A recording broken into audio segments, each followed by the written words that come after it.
या देवी सर्वभूतेषु मां स्कंदमातारूपेण संस्थिता नमस्तस्यै नमस्तस्यै नमस्तस्यै नमो नमः। जय माता दी मित्रों, आज श्री दुर्गा सप्तशती के पंचम अध्याय की कथा हिंदी में श्रवण करेंगे। प्रिय भक्तजनों, जो भी भक्तजन सच्चे मन से सच्चे भाव से माता का आराधना करते हैं, पूजन करते हैं, उनकी मनोकामनाएं अवश्य पूर्ण होती हैं। यदि किसी कारणवश आप व्रत उपवास नहीं कर पाते हैं, साधना नहीं कर पा रहे हैं, तो आप प्रातः सायं दीपदान जरूर करें, माता रानी का स्मरण करें, आपकी मनोकामनाएं जरूर पूर्ण होंगी। चलिए आरंभ करते हैं। ओम। इस उत्तर के चरित्र के रुद्र ऋषि हैं, महासरस्वती देवता हैं, अनुष्टुप छंद है, भीमा शक्ति हैं, भ्रामरी बीज है, सूर्य तत्व है, सामवेद स्वरूप है। महासरस्वती की प्रसन्नता के लिए उत्तर चरित्र के पाठ में इसका विनियोग किया जाता है। जो अपने कर कमलों में घंटा, शूल, हल, शंख, मूसल, चक्र, धनुष और बाण धारण करती हैं। शरद ऋतु के शोभा संपन्न चंद्रमा के समान जिनकी मनोहर कांति है, जो तीनों लोकों की आधारभूता और शुंभ आदि दैत्यों का नाश करने वाली हैं, और गौरी के शरीर से जिनका प्राकट्य हुआ है, उन महासरस्वती देवी का मैं निरंतर भजन करता हूँ। तो ऋषि कहते हैं कि पूर्व काल में शुंभ और निशुंभ नामक असुरों ने अपने बल के घमंड में आकर के शचीपति इंद्र के हाथ से तीनों लोकों का राज्य और यज्ञ भाग छीन लिए। वे ही दोनों सूर्य, चंद्रमा, कुबेर, यम और वरुण के अधिकार का भी उपयोग करने लगे। वायु और अग्नि का कार्य भी वही करने लगे। उन दोनों ने सब देवताओं को अपमानित, राज्य भ्रष्ट, पराजित और अधिकारहीन करके स्वर्ग से निकाल दिया। उन दोनों महान असुरों से तिरस्कृत देवताओं ने अपराजिता देवी का स्मरण किया और सोचा, जगदम्बा ने हम लोगों को वर दिया था कि आपत्ति काल में स्मरण करने पर मैं तुम्हारी सब आपत्तियों को तत्काल नाश कर दूंगी। यह विचार करके देवता गिरिराज हिमालय पर गए और वहां भगवती विष्णु माया की स्तुति करने लगे। तो देवता बोले, देवी को नमस्कार है, महादेवी शिवा को सर्वदा नमस्कार है, प्रकृति एवं भद्रा को प्रणाम है। हम लोग नियम पूर्वक जगदम्बा को नमस्कार करते हैं, रौद्रा को नमस्कार है, नित्या गौरी एवं धात्री को बारंबार नमस्कार है, ज्योतिषनामयी चंद्र रूपिणी एवं सुख स्वरूपा देवी को सतत प्रणाम है, शरणागतों का ध्यान करने वाली एवं बुद्धि वृद्धि एवं सिद्धि रूपा देवी को हम बार बार नमस्कार करते हैं। राक्षसों की लक्ष्मी नैऋति, राजाओं की लक्ष्मी सर्वाणी और स्वरूपा आप जगदम्बा को बार बार नमस्कार है। दुर्गा, दुर्ग पारा और सारा, सर्वकारिणी, ख्याति कृष्णा और धूम्रा देवी को सर्वदा नमस्कार है। अत्यंत सौम्य, अत्यंत रौद्र रूपा देवी को हम नमस्कार करते हैं, उन्हें हमारा बारंबार प्रणाम है। जगत की आधारभूता कृति देवी को बारंबार नमस्कार है। जो देवी सब प्राणियों में विष्णु माया के नाम से जानी जाती हैं, उनको नमस्कार है, उनको नमस्कार है, उनको बारंबार नमस्कार है। जो देवी सब प्राणियों में चेतना कहलाती हैं, उनको नमस्कार है, उनको नमस्कार है, उनको बारंबार नमस्कार है। जो देवी सब प्राणियों में बुद्धि रूप से स्थित हैं, उनको नमस्कार है, उनको नमस्कार है, उनको बारंबार नमस्कार है। जो देवी सब प्राणियों में निद्रा रूप से स्थित हैं, उनको नमस्कार है, उनको नमस्कार है, उनको बारंबार नमस्कार है। जो देवी सब प्राणियों में क्षुधारु रूप से स्थित हैं, उनको नमस्कार है, उनको नमस्कार है, उनको बारंबार नमस्कार है। जो देवी सब प्राणियों में छाया रूप से स्थित हैं, उनको नमस्कार है, उनको नमस्कार है, उनको बारंबार नमस्कार है। जो देवी सब प्राणियों में शक्ति रूप से स्थित होती हैं, उनको भी नमस्कार है, नमस्कार, उनको नमस्कार है, उनको बारंबार नमस्कार है। जो देवी सब प्राणियों में तृष्णा रूप में स्थित हैं, उनको नमस्कार है, उनको नमस्कार है, उनको बारंबार नमस्कार है। जो देवी सब प्राणियों में क्षमा रूप स्थित हैं उनको नमस्कार है, उनको नमस्कार है, उनको बारंबार नमस्कार है। जो देवी सब प्राणियों में जाति रूप से स्थित हैं उनको नमस्कार है, उनको नमस्कार है, उनको बारंबार नमस्कार है।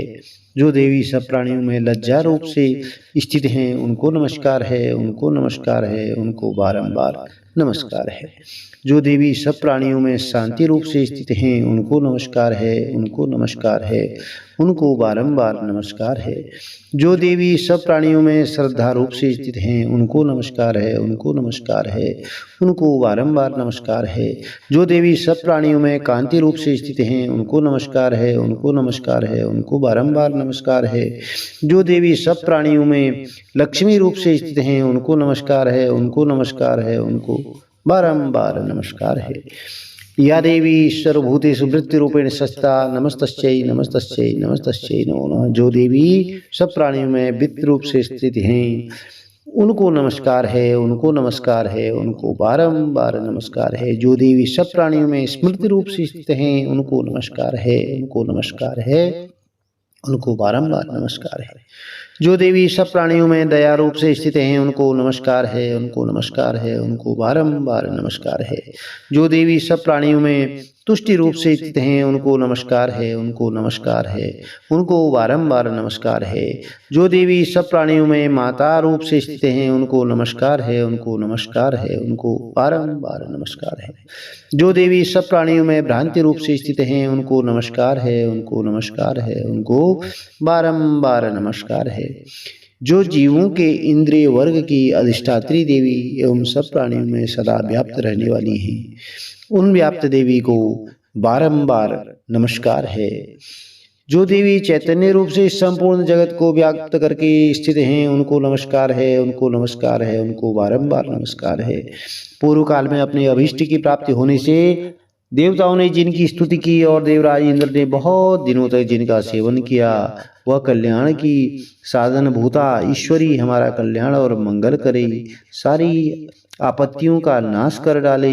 उद्दंड दैत्यों से सताए हुए हम सभी देवता जिन परमेश्वरी का इस समय नमस्कार करते हैं, जो भक्ति से विनम्र पुरुषों द्वारा स्मरण की जाने पर तत्काल ही संपूर्ण विपत्तियों का नाश कर देती हैं, वे जगदम्बा हमारा संकट दूर करें। ऋषि कहते हैं कि राजन, इस प्रकार जब देवता स्तुति कर रहे थे उस समय पार्वती देवी गंगा जी के जल में स्नान करने के लिए वहां आई और उन सुंदर भावों वाली भगवती ने देवताओं से पूछा कि आप लोग यहाँ किसकी स्तुति करते हैं।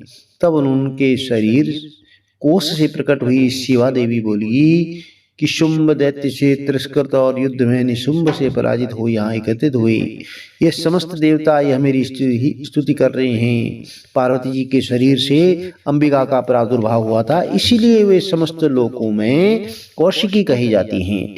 कौशिकी के प्रकट होने के बाद पार्वती देवी का शरीर काले रंग का हो गया और वे हिमालय पर रहने वाली कालिका देवी के नाम से विख्यात हुई। तदंतर शुंभ निशुंभ के भृत्य चंड मुंड वहां आए और उन्होंने परम मनोहर रूप धारण करने वाली अंबिका देवी को देखा। फिर वे शुंभ के पास जाकर बोले कि महाराज, यह अत्यंत मनोहर स्त्री है जो अपनी दिव्य कांति से हिमालय को प्रकाशित कर रही है। वैसा उत्तम रूप कहीं किसी ने नहीं देखा होगा। असुरेश्वर, पता लगाइए कि वह देवी कौन है और उसे ले लीजिए। स्त्रियों में तो वह रत्न है, उसका प्रत्येक अंग बहुत ही सुंदर है।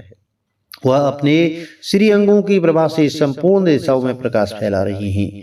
दैत्यराज, अभी वह हिमालय पर ही मौजूद हैं, आप उसे देख सकते हैं। तो प्रभु, तीनों लोकों में मणि, हाथी और घोड़े आदि जितने भी रत्न हैं वे सब इस समय आपके घर में शोभा पाते हैं। हाथियों में रत्नभूत ऐरावत, यह परिजात का वृक्ष और यह उच्च श्रवा घोड़ा, यह सब आपने इंद्र से ले लिया है। हंसों से जुता हुआ यह विमान भी आपके आंगन में शोभा पाता है। यह रत्नभूत अद्भुत विमान जो पहले ब्रह्मा जी के पास था अब आपके पास यहाँ लाया गया है। यह महा पद्म नामक निधि आप कुबेर से छीन कर लाए हैं। समुद्र ने भी आपको किंजलिकिनी नामक माला भेंट की है और जो केसरों से सुशोभित है, जिसके कमल कभी कोमलाते नहीं हैं। स्वर्ण की वर्षा करने वाला वरुण का छत्र भी आपके घर में शोभा पाता है। यह रथ श्रेष्ठ रथ है जो पहले प्रजापति के अधिकार में था, अब आपके पास मौजूद है। तो दैत्येश्वर, मृत्यु की उत्क्रांतिता नाम वाली शक्ति भी आपने छीन ली है, और वरुण का पास समुद्र में होने वाले सब प्रकार के रत्न आपके भाई निशुम्भ के अधिकार में हैं, और अग्नि ने भी स्वतः शुद्ध किए हुए 2 वस्त्र आपकी सेवा में अर्पित किए हैं। तो दैत्यराज, इस प्रकार सभी रत्न आपको ने एकत्रित कर लिए हैं, फिर जो यह स्त्रियों में रत्न रूप कल्याणमयी देवी हैं, इसे आप क्यों नहीं अपने अधिकार में कर लेते। तो ऋषि कहते हैं, चंड मुंड का ये वचन सुनकर के शुंभ ने महादैत्य सुग्रीव को दूत बनाकर देवी के पास भेजा और कहा कि तुम मेरी आज्ञा से उसके सामने ये बातें कहना और ऐसा उपाय करना जिससे प्रसन्न होकर वह शीघ्र यहाँ आ जाए। वह दूत पर्वत के अत्यंत रमणीय प्रदेश में जहाँ देवी मौजूद थी वहां गया। मधुर वाणी में कोमल वचन से बोला कि देवी, दैत्यराज शुंभ इस समय तीनों लोकों के परमेश्वर हैं। मैं उन्हीं का भेजा हुआ दूत हूँ और यहाँ तुम्हारे ही पास आया हूँ। उनकी आज्ञा सदा सब देवता एक स्वर से मानते हैं, कोई उनका उल्लंघन नहीं कर सकता। वे संपूर्ण देवताओं को परास्त कर चुके हैं। उन्होंने तुम्हारे लिए जो संदेश दिया है उसे सुनो।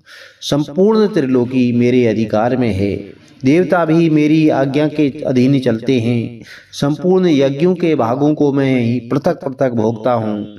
3 लोकों में जितने श्रेष्ठ रत्न हैं वे सब मेरे अधिकार में हैं।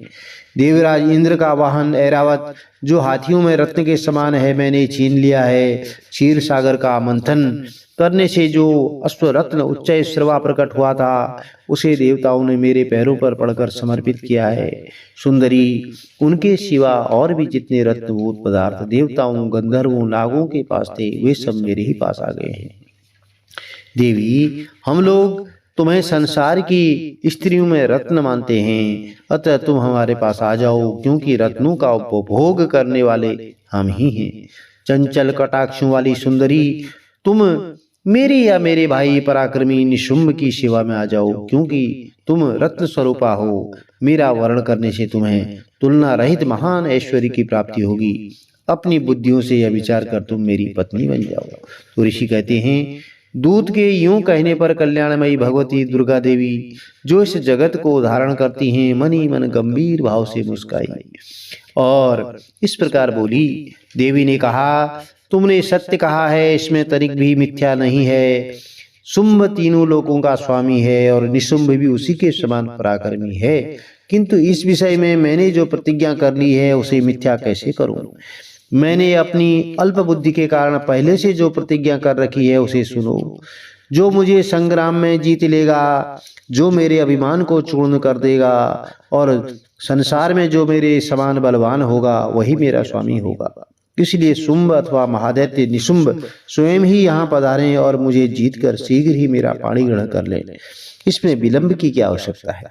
तो दूत बोला, हे देवी, तुम घमंड में भरी हो, मेरे सामने ऐसी बातें न करो। तीनों लोकों में कौन ऐसा पुरुष है जो शुंभ निशुंभ के सामने खड़ा हो सके। देवी, अन्य दैत्यों के सामने भी सारे देवता युद्ध में नहीं ठहर सकते, फिर तुम अकेली स्त्री होकर के कैसे ठहर सकती हो। जिन शुंभ आदि दैत्यों के सामने इंद्र आदि सब देवता भी युद्ध में खड़े न हो सकें, उनके सामने तुम स्त्री होकर के कैसे जाओगी। इसलिए तुम मेरे ही कहने से शुंभ निशुंभ के पास चली जाओ। ऐसा करने से तुम्हारे गौरव की रक्षा होगी, अन्यथा जब वे केश पकड़कर घसीटेंगे तब तुम्हें अपनी प्रतिष्ठा खोकर जाना पड़ेगा। तो देवी ने कहा, तुम्हारा कहना ठीक है, शुंभ बलवान है और निशुंभ भी बड़े पराक्रमी हैं, किंतु क्या करूं, मैंने पहले बिना सोचे समझे प्रतिज्ञा कर ली है। इसलिए अब तुम जाओ और मैंने तुमसे जो कुछ कहा है वह सब दैत्यराज से आदरपूर्वक कहना, फिर वे जो उचित जान पड़े करें। प्रिय भक्तजनों, इस प्रकार श्री मार्कंडेय पुराण में सावर्णिक मनवंतर की कथा के अंतर्गत देवी महात्म्य में देवी दूत संवाद नामक 5वां अध्याय पूर्ण हुआ। बोली भगवती मैया की जय, बोली गणपति गजानन महाराज की जय, बोली शंकर भगवान की जय।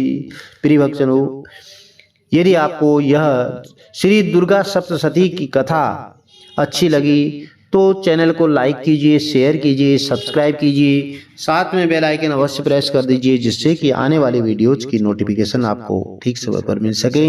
माता रानी का आशीर्वाद परिवार में, कुटुंब में सदैव बना रहे। जय माता दी।